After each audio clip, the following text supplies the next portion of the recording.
Shalom, selamat pagi. Perkenalkan, nama saya Gabriel Malailak dari kelas B semester 1 program studi pendidikan guru sekolah dasar Fakultas Keguruan dan Ilmu Pendidikan. Di video kali ini saya akan menjelaskan beberapa materi, yaitu yang pertama inovasi pendidikan, yang kedua merdeka belajar, yang ketiga strategi pelibatan keluarga, dan yang keempat strategi pembelajaran campuran. Selamat menyaksikan. Materi yang pertama yaitu inovasi pendidikan. A. Pengertian inovasi pendidikan.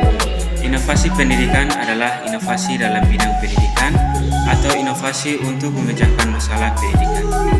Jadi inovasi pendidikan ialah suatu ide, barang, metode yang dirasakan atau diamati sebagai hal yang baru bagi seseorang atau sekelompok orang atau masyarakat, baik berupa hasil invensi atau discovery yang digunakan untuk mencapai tujuan pendidikan atau untuk memecahkan masalah pendidikan. B. Sasaran inovasi pendidikan. Faktor-faktor utama yang perlu diperhatikan dalam inovasi pendidikan adalah guru, siswa, kurikulum, fasilitas, dan program atau tujuan. Yang pertama, guru. Guru sebagai ujung tombak dalam pelaksanaan proses belajar mengajar. Yang kedua, siswa. Siswa sebagai objek utama dalam pendidikan, terutama dalam proses belajar mengajar. Yang ketiga, kurikulum. Kurikulum pendidikan lebih sempit lagi kurikulum sekolah, meliputi program pengajaran dan berangkatnya merupakan pedoman dalam pelaksanaan pendidikan dan pengajaran di sekolah. C. Ciri-ciri inovasi pendidikan. Ciri-ciri inovasi pendidikan dapat dikenal dengan beberapa identifikasi antara lain.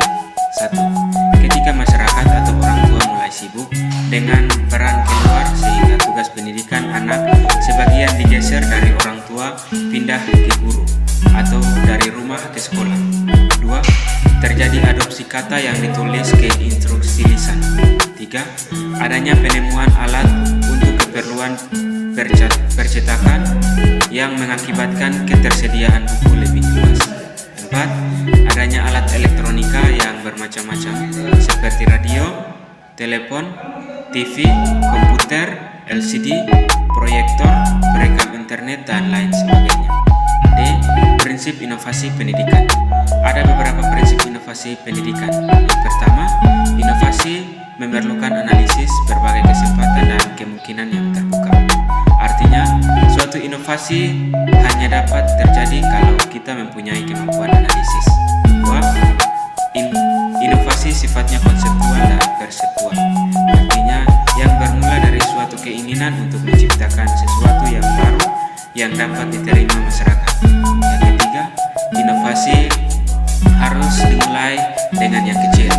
Tidak semua inovasi dimulai dengan ide-ide yang sangat besar, yang sangat terjangkau oleh kehidupan nyata manusia.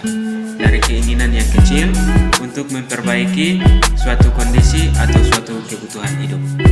4. Inovasi diarahkan kepada kepemimpinan atau kepeloporan. Inovasi selalu diarahkan bahwa hasilnya akan menjadi suatu pelopor dari suatu perubahan yang diperlukan. E. Dampak inovasi pendidikan. Dampak positif dan negatif inovasi pendidikan. 1. Bidang teknologi kemungkinan mempunyai peran yang sangat penting dalam bidang pendidikan. Antara lain, A. Munculnya media massa, khususnya media elektronik sebagai sumber ilmu dan pusat pendidikan. 2. Bidang informasi dan komunikasi. Dalam bidang informasi telah terjadi kemajuan yang sangat pesat. Dari kemajuan dapat kita rasakan dampak positifnya, antara lain, A. Kita akan lebih cepat mendapatkan informasi-informasi yang akurat dan terbaru dimanapun melalui internet. 3. Bidang sosial budaya. Semakin banyak wanita yang memasuki bidang politik seperti anggota parlemen, senator, gubernur, menteri, dan berbagai jabatan penting lainnya. Meskipun demikian, pengaruh negatif pada aspek budaya yaitu A. Kemerosotan moral di kalangan warga masyarakat, khususnya di kalangan remaja dan pelajar. Kemajuan kehidupan ekonomi yang terlalu menekankan pada upaya pemenuhan berbagai keinginan material telah menyebabkan sebagian warga masyarakat menjadi kaya dalam material, tetapi miskin dalam rohani. Materi yang kedua yaitu merdeka belajar. A.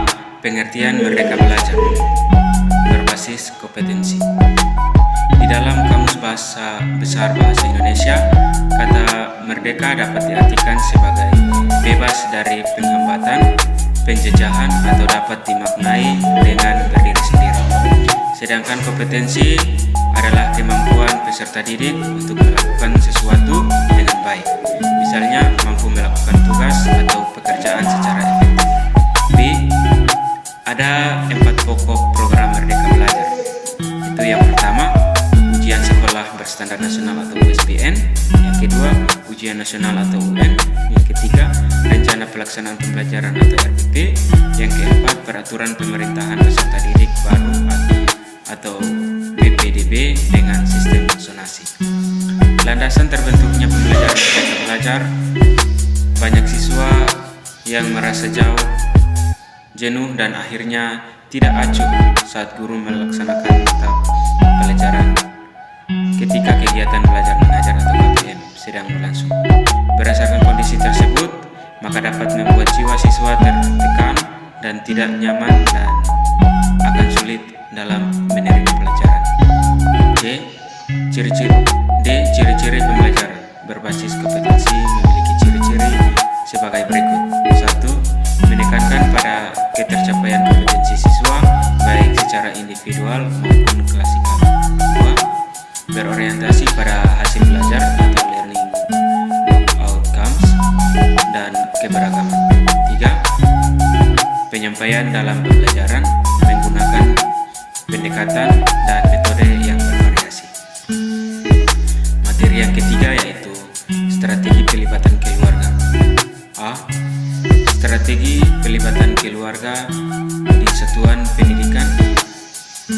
Pada tahun-tahun awal pendidikan, anak telah dianggap penting untuk membangun koneksi keluarga sekolah. Anak-anak yang orang tuanya dan keluarganya terlibat dalam proses pendidikan mereka cenderung mendapatkan nilai yang lebih baik, memiliki tingkat kelulusan yang lebih tinggi.